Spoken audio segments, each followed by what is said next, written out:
In this video, I'll be showing you how to update your Shokz OpenDots 2 firmware. So what you're going to do is simply ensure that you've opened up the Shokz app on your phone. Then you're going to scroll and select More Settings.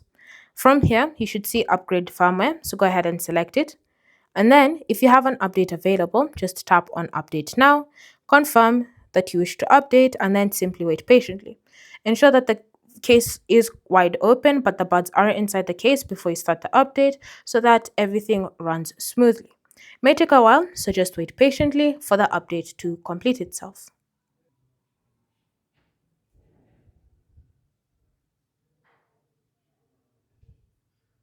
And once the firmware update is complete, you can just tap on Done to finish up the process. So from now on, you should be able to use the latest version of firmware for your OpenDots 2 as you go along through your day. Thanks for watching. If you have any questions or comments, leave them down below, and I'll see you in the next video.